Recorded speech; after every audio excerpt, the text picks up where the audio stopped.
Fear. It's the emotion we're taught to conquer, to silence, to overcome. But what if fear isn't your enemy? What if fear is your greatest ally in growth?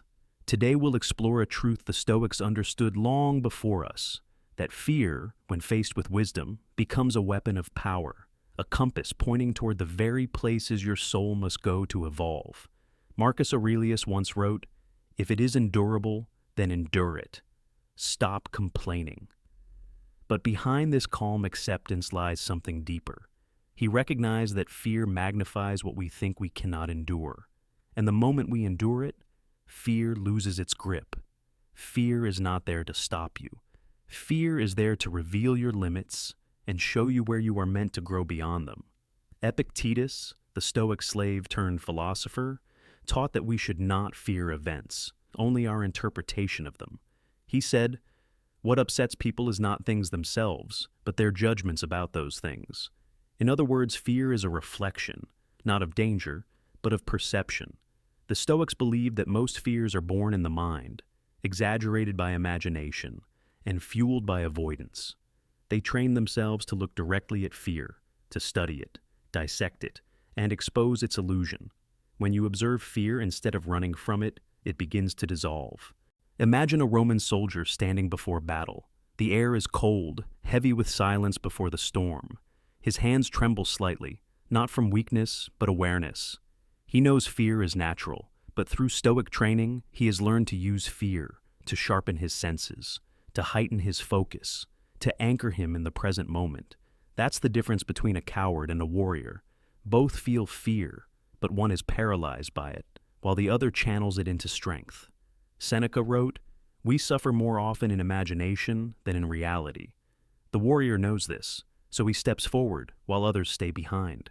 Fear is a teacher disguised as pain. It whispers, "There's something here you have not mastered yet." The Stoics practice premeditatio malorum, the premeditation of evils. Every morning they imagine the worst that could happen: loss, rejection, hardship, even death. But this was not pessimism, it was preparation. By confronting fear in the mind, they robbed it of surprise and reality. When the day arrived, they met challenges with calm, because they had already met them in thought. They understood.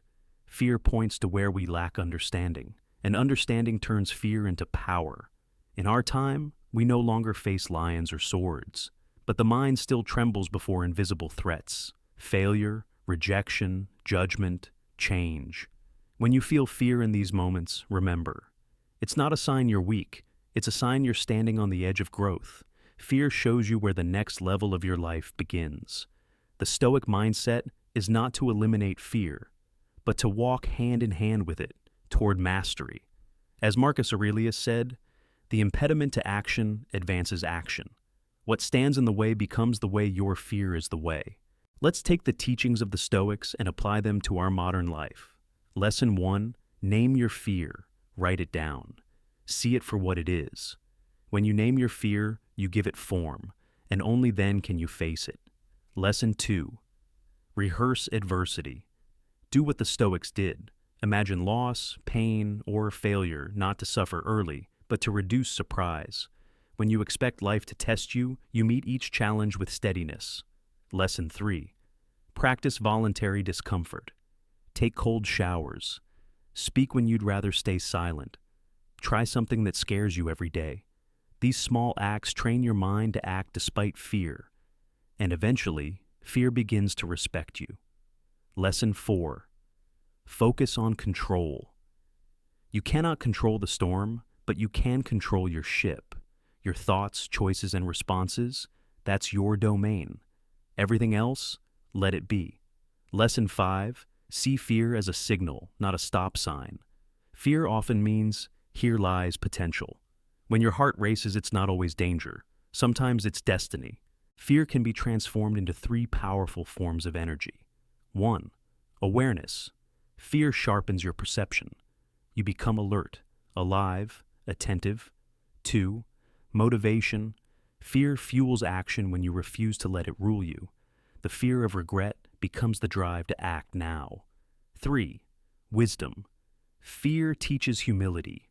It reminds you that control is limited, that uncertainty is a constant companion. It humbles you, and from humility, wisdom grows. When you stop trying to destroy fear and start listening to it, you evolve.